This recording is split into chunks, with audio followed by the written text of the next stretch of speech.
right, that ESG is everywhere in 2023. Many companies and investment funds are actually adopting programs and policies that are key to various ESG measures as they look to drive profitability and improve access to capital. Regulators across the globe are busy writing, rewriting, and implementing new disclosure regimes. If 2021 really was the year when ESG became mainstream in the financial world, then 2022 definitely was the year when things got bumpier. And as we sort of progressively deep dive into 2023, it might sort of appear that how do you actually convert theory, the ESG theory, into action? And to talk more about this with me is Shruti Jain from Arihant Capital. Shruti is a big enthusiast on sustainability herself, dealing from fashion to governance to also talking about ESG and sustainability playing out in the financial world. Shruti, thank you for talking to us and joining us. Taking it sort of forward from my initial sort of remarks on what really is happening in ESG, it really seems like the narrative is only getting bolder and louder. I want to understand from you that how much of this is good press release or a good PR statement, then really we are seeing that things happening into reality, corporates getting serious about this. What's really from the on-the-ground sense that you can share with us? Hi, Shrija. Thank you for having me. I'm glad to be on this platform talking about sustainability and ESG because I think everybody is talking about sustainability, but we really need to understand, as you rightly say, that how much of it is really happening in reality. And to answer that question, to be honest, ESG just a few years back was like, something, a nice thing to have. So the companies had to sort of, it was upon them to whether they want to report anything about their ESG initiatives and things that they are doing. So it was more like a optional thing from the company's end. But given the state of our planet, given that how climate change is accelerating and the governments understood that they need to step up because we are already seeing the impact of climate change, right? We are seeing floods, unusually high temperature in so many parts of the world. Like I just came from Bangalore this morning, and my friend was like, we never had such warm weather in Bangalore during this time of the year, right? And it suddenly is very hot. People don't have ACs in the house and they don't know what to do about it. So we know that the problem is there right in front of us. Maybe some part of the communities face the brunt more than the others, which has always been the case, but we have to deal with it, and the governments have sort of understood this. So what is happening now is that the government is trying to enforce ESG with the company. So when I talk about ESG is not just about sustainability. Like we're not just talking about climate change, but obviously ESG is slightly more broader term. Maybe we can take that up later in the conversation. But ESG is environmental, social, and governance. So it's not just it's not just climate change that we are talking about. It's also other aspects of the things. No, absolutely. I mean, ESG as an acronym stands for environmental, social, and governance. That sustainability perhaps is not necessarily the part of the conversation. It's outside of the ESG ambit. This is why I want to ask you that when you talk about ESG from an Arihant Capital or financial services perspective, what really are you seeing that how are corporates tying the ESG theme either into their investment decisions, either how they are forming and expanding the organization? How much of it is rhetoric than a reality is what I'm trying to understand from you. If I talk from a purely India perspective, I think ESG is fairly a new concept. So while in the West, I would say that the individuals, the investors, and the stakeholders, all stakeholders in general, are quite aware of the concept. They understand the need, and they are the ones pushing for ESG, whether it's the investment team or generally companies adhering to the ESG responsibility. So that is something which is coming from the stakeholders. So I'm talking about citizens of the country. I'm talking about investors. I'm talking about fund managers, right? So they have to kind of do it because there's a demand for it. Coming back to India, what we have witnessed is ESG is more like, because the concept has become really big in the West, like US or European markets, particularly Germany, UK. ESG investments are big, right? And people are demanding and everybody wants to know every company's ESG policy and accordingly make an investment, because ESG is not just, I think it's not just something which is conscientious, but it's also something need of the hour, because if a company right now is not adhering to their ESG needs, those companies which are not doing it will not be even good investments going forward, because they will not have the right systems and processes in place to deal with the problems going forward, right? So from an Indian perspective, it's more of a push product rather than something which is of demand. So even if I would say that investors are investing in ESG funds, for example, we have some of the ESG funds in India as well. It's not something that the client would have asked that, look, I'm concerned about the ESG aspect of the investment side, and can you give me some investment option?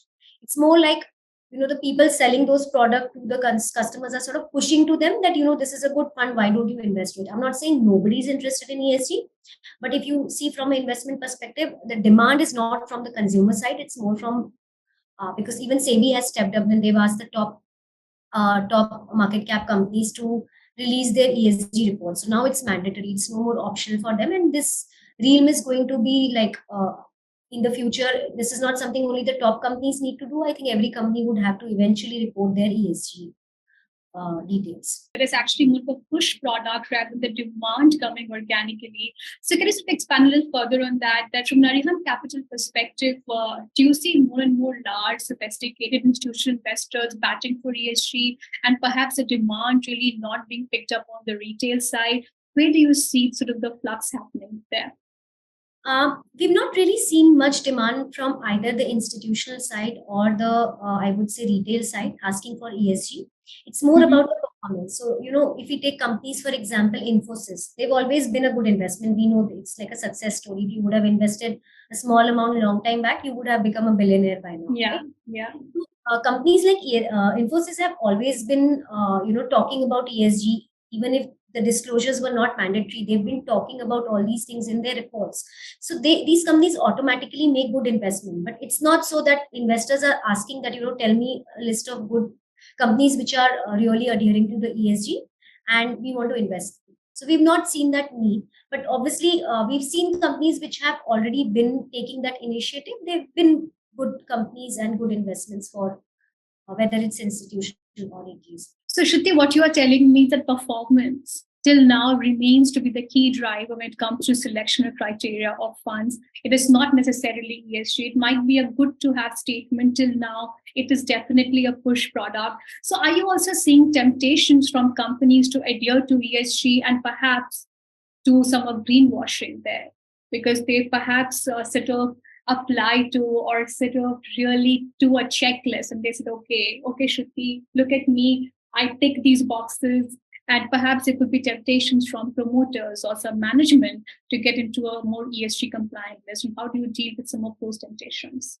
So as you, I think you kind of nailed the point. I really don't have to say any further, but yeah, that is the reality of things as we stand today, because not many companies are really serious about ESG, right? So like I said, because SEBI has made it mandatory for some companies, everybody has to come up with their reports. Now, as a company, I have to put a good front. So I'm not going to say that, these are all the shitty things that I'm doing. I'm sorry to use that word, but how do they present their ESG report? So they kind of greenwash it. And for those who don't understand greenwashing, it's more like when a company claims to be, sustainable, whether it's their environmental issue or their social issues, when they claim to be sustainable, they really aren't doing it. It's more like a marketing greenwashing. So that really is greenwashing. So even in India, and another problem I would say is not just about greenwashing. Sometimes greenwashing could be something because of the lack of knowledge on the company's end, because although we are supposed to release the ESG reports, although companies are even being ranked, there are rankings, companies which provide ranking for ESG initiatives by the company. Honestly, there's no standardization. Like there are no proper standards put in place yet. Even in US markets until now, there were no proper standards. Like I would say that I'm ranked 10 on ESG and you are 3, but nobody knows where that 3 or 10 derives from. Some other company, company would come in picture and they would do the reverse for the same companies, right? The one who was ranked 10 on ESG could be ranked 3 and vice versa. So the standards are yet not in place. Governments understood it and they are trying to kind of come up with new regulations and putting new structures in place. More so in the West, it's now slightly picking up in India as well. So greenwashing is very, very rampant in the industry because there are no standards. Companies also don't know what they need to do. And even those who know what they need to do can get away by making false claims or misleading claims. So that is happening. And I think that's how most of the companies work, because they always want to look good. Whether they are doing good or not is a completely different question altogether. So Shruti, tell me, what are the 3 or 4 key areas where they can get away with? The 3 or 4 key gray areas where you think that promoters or management are stifling with, because that is perhaps the thing is not necessarily being looked into with a microscope and they can get away with. And one has to be sort of really conscious. What really are those areas? So one of the very classic examples is the fashion industry. Right, the fashion industry is known for all the greenwashing things, and I think the whole concept of, like, when we talk about industries, sustainability is talked much more in the fashion industry than any other industry in the world, and also because it has its own set of problems which has been going on for centuries, and I think it's more like a colonial issue. I mean that it's like a modern day colonization. So when you say what are some of the examples that they can get away with, so for example, companies have a very complicated supply chains in the fashion industry, like a company which is like sitting in Europe and they're getting their stuff made in developing countries like India, Vietnam, Indonesia, Bangladesh. They outsource their production to local factories, and they get those factories certified. But then, what really happens is not all the goods that they have given for that particular supplier is being made by that supplier. They further outsource it to somebody else, and the chain kind of goes down. So I know that, okay, I've given my job to company A and this is certified and they have all the ESG practices in place. But then when, those factories are not able to meet the quantity demand, because fashion is very cyclical. Yes. 52 seasons during a year, which is sort of very aggressive and impossible standards to meet by any company, considering the large scale production which is made by companies like Zara or H&M or Forever 21 or maybe back home Max. These are all very big fast fashion companies. They have to release their collections inventory. Yes. Yeah. So they come up with, and their numbers are so large that no single factory can actually meet those needs. So they eventually give the job work to other local smaller factories, and what goes on there, nobody knows. I'm not sure if you're aware of the Rana Plaza tragedy, something which happened back in 2015, if I'm not wrong. Big companies, their stuff was being made in that factory, and there were cracks, and people warned that this is not a structure where we should be operating at all. And it just, like, the very next day, the factory literally just crashed down, and thousands of people died. So those company claimed, that, we did not outsource to Rana Plaza. We outsourced to company A. Now, we don't know what that A is doing, right? It just somehow our clothes ended up in Rana Plaza where we didn't really ask them to produce the goods. So they did not take the responsibility. And when you see their ESG claims, they were like, we are giving our production to some of the certified factories in Bangladesh and India, and then obviously their goods are not really made there. And it's not that those companies are not aware of the fact; they very well are aware. But for them, it's about saving the cost. It's about sort of and so one is supply chain, where the outsourcing chain seems to be endless, especially in the fashion industry. What is the other you think that which is sort of very glaring and companies are getting away with? What would that be? Their environmental claims as well, for example. Okay. I'm a sustainable company. I'm making all the right eco-friendly policies within the company. No, but how much and what is really going into? I could say that, in my company, we don't give bottled water to our guests. And I can say I'm a very environmentally friendly company. But what about other things that I'm doing? Like, what about the, I'll come back to a production company, because services sector is slightly, it's not that complicated. Yes. I could say that, this jacket, I could have a tag on the jacket, and which really happened in one of the companies. So they had a tag and which said that, this is made from recycled materials. And I would, like, if you're somebody who's environmentally conscious, you would just pick it up, right? That, okay, it's made from recycled materials. Why not? It's a better choice. And you would go and make that choice. But when you actually dig deeper, what turned out was not the jacket, but the tag was made from recycled materials. Oh my God. Okay. So these are the things which are, you would never even think that this could happen, but this does happen, and greenwashing is quite rampant in every sphere. So I think those standards that we were talking about, they really need to be in place, because I mean, obviously companies are to blame, but we cannot completely blame them because there needs to be some governance from the government side as well, right? And even from the citizen side, we have to step up. We have to kind of take that initiative and ask them, demand them that if you're saying that this is made from recycled materials, how much of your stuff is like, I could release one sustainable collection, but what about, and that comprises just 3% of it, right? But what about the 90%? I could just be talking about I'm sustainable and doing this and that, and it's just the 3% of my business. What about the rest? What about the 97, which actually is making the difference? So standard. So it's basically a lot of signaling work is happening, a lot of signaling than the reality. And the signaling is happening to tell and sort of position yourself and just position and look very nice and clean and green, right? So a lot of it is more marketing in the smart marketing communication than really sort of ESG or sustainability being ingrained as a business process. So I think what I'm understanding, one is of course logistics and production and fashion, the more traditional industries. But what about some of these services-oriented companies? I mean, what about technology, which seems to be the underlying enabler for almost 90% of companies coming post-COVID situation? Do you think some of these younger startup entrepreneurs are perhaps better on the ESG standards just by virtue of being more digital in nature? Because if you're more digital, just by virtue of that, your ranking just gets that much higher. What do you think about that? So when we talk about sustainability, tech is something with the conversation is very, very, less spoken about when it comes to the tech side of things. We don't think about the digital footprint. So whatever we do, like even this conversation that we are having right now, it's being streamed from somewhere, right? Which means it's taking some data, like the data centers are being used, and how are those data centers run? So even if we talk about tech companies, or even if we're talking about those startups, are they really sustainable in true sense? Because what about where which data centers are they using? What kind of energy that data center is using? Do you have an email policy? Like these days, if you see, people have thousands of unread emails sitting in their inbox because there's so many marketing emails which are coming in your inbox, and you just don't care, right?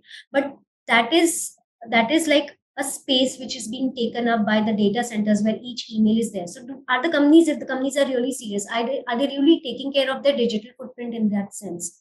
So I would say that we mostly, the conversation right now is mostly about the production companies which are more production oriented. In the service sector, digitization has happened, so we don't see too much of paper trail these days. Everything is digital. Yes. So save the trees, but what about how well are we? What kind of where is the data hosted? So the data that my company is hosted, is it in sustainable data centers? Because those do exist, but because there's no demand, because they turn out, it's all about demand and supply. There are just very few. Renewable energy, even to this date, is not as cheap as your traditional fossil fuels. Yes. Right? So they end up costing you more because they cost more. Even the most sustainable companies are not using data centers which are basically run on renewable energy. So Shruti, I think the good question to ask here really is that we spoke about digitization, but I think a lot of narrative really is building, especially on, for instance, NFT. When you mine some of these coins, it is not necessarily very, very good for the environment. So I think some of those concerns are sort of already propping up. And then you also raised this important question about using a sustainable data center. But I think all of this also points to, and especially in the context of a service environment, that how practical is ESG then? And that's a good question to ask, especially from keeping cost in perspective. I might have all the intention and the desire to be extremely ESG compliant and to be extremely sustainable. But from a startup founder's perspective, I mean, what really are my priority? My priority is that I don't get killed by my competition who gets majorly funded. I need to have the eye on the customer. I need to keep a tab on the burn rate. I'm not necessarily so sure if ESG tops my priority list. Right. So that's a very good question, and let me answer this by drawing an analogy as a consumer of because we all consume fashion, right? So I would draw that parallel and explain this point. So see, whenever we talk about as a consumer who wants to make sustainable choices, the question always comes to, but sustainable fashion is so expensive, right? Like if I go to a fast fashion store, I can buy something say for $500. And if I buy the same item from a a sustainable fashion brand, it will not cost me less than 2,000 2,500 bucks, right? So the cost of a sustainable fashion vis-a-vis a normal fashion would be 3, 4, 5 times, sometimes even more. So as a consumer, I have the intention, but my pocket does not allow me to make that choice, right? And that's where a lot of conversation and a lot of intention does not really get transferred into actual action. But the problem we don't understand is that consumption itself can be done in a way where you don't have to consume more at all. There are different ways you can be sustainable. So if my pocket does not allow me to go and shop from a sustainable brand and pay 2,500 bucks for something I can get for 500 bucks in the market, I can actually choose not to buy because I am talking about sustainability. Why cannot why can I not rewear what I already have? And most of the people have so much stuff in their wardrobe that they don't really need to buy new stuff. If we just kind of circulate what we have, we can use that. Or can I go and rent items for special occasions? So renting is an option, swapping is an option, buying second hand is an option, right? So these are choices which are available. We just choose to ignore because sustainability is something we like to talk about, but we are not serious about making those choices. It's just that, I have to make an excuse that, I've been like, I have a conversation with a lot of people about this. Expensive. So I'm like, why can't you go and buy something pre-owned? It will cost you less than fast fashion. You are creating a circular economy and it fits in your pocket. Why can't you just swap or rent from like we have occasion wear. We don't really need to go and wear. So I think Shruti, I think here the points you're trying to make, that they're like very large, deep behavioral changes. Then you're talking about a conversation about changing the way of living, the changing outlook towards life. So that conversation might be convincing to a few people, might not be convincing to a few people, and get chances to fall flat on the face, because ultimately different people decide to choose and go around their lives in a different ways. But I think let's sort of talk about, towards the end of our conversation, from a financial services perspective, and especially from yeah. This consumer behavior that we spoke about and choices which exist, but because we are not serious, we are not trying to drill down and make those choices. The similar thing is what you just said, like as a startup founder, like I mentioned about sustainable data centers, because there are few and expensive. Probably that's a choice I can't make as a small company, right? Or even a large company may not be very incentivized to do it because it's an additional cost to them, to something which is not even visible. Like if I'm using a sustainable data center or not, it is not something which my consumers actually at the front end really knows about it, unless I really go loud and market about it, right? When we talk about, like, say for example, if you're purchasing a car, you very well know that if it's an electric car, it's more sustainable compared to a ICE car, right? So that's something which the consumer knows upfront. But what kind of data centers I'm using, it's not something which would be known unless I make it loud and clear, right? Yeah. So let's leave large organizations right now out of the picture, because you asked me about the small startup founders. So there are choices which they can't make, which I understand. Like really, how in fashion we just discussed 500 versus 2,500. Probably some people can, but most of the people can't make that choice. It's the same with the startup founders. If they are not sustainable in the financial sense, they can't even scale up their businesses. True. But if they are really serious about sustainability, can they make those choices? Can they make their workplaces, can they promote gender diversity? It's not something that would cause them more. Can we have a more inclusive workforce in the company? Can we create a culture which is acceptable to everybody? So whether we are talking about LGBTQ community or more women in the leadership roles, or we are not like, because I am a company from South India, I'm only going to have South Indian workforce. I need to increase more diversity. Like we see these problems in certain regions, like if you're from a certain part of the country and if you're like working in a company which is having more one specific kind of workforce, the others are not really welcomed and accepted in the discussions, or they feel that they are like kind of. So these are the things they can do, right? Like I said, ESG is not just environmental. So the things that you can start with, at least start with that, which does not cost you extra, which shows that you really care. And when you have the means and resources, you can use those sustainable data centers. You can do other things which are generally more expensive, right? And Yes. also, talking about the large companies, they have the power to redistribute that wealth, right? Like when I'm talking about bigger companies like a automobile company or a fashion company or whatever company it is, they don't have to amass that amount of profit. Can they give back, or can they create a system wherein, everybody in the chain is kind of benefited from whatever revenues or profits the company is raking? But that's not really happening in reality, right? We see that uh, some of the biggest companies in the world, the richest I mean, if you see the richest person's list, it's the LVMH guy, right? He's the richest person in the world today. He's even trumped Elon Musk. He may be the richest, but what about people down the value chain in his company, like the workers who are making the clothes or making those leather goods? Do they have safe working conditions? Are they even getting living, I mean, fair wages? Uh, do they have access to it? So that redistribution of wealth is also important. Yeah. So I think the point you're trying to make is that there are three aspects to it: ESG. And as a startup, perhaps you can tick the S and G if it's sort of more convenient to the pocket, and get to the E when you're financially more stable. And for the large corporations, I think redistribution of wealth is, by the way, a conversation which is happening in the valley. And a lot of conversation is there that why doesn't tech giants and why should the tech CEOs make as much money as they do? Thank you, Shrija, for this conversation. And I hope we will make better choices as investors and consumers. Okay, great. Thank you.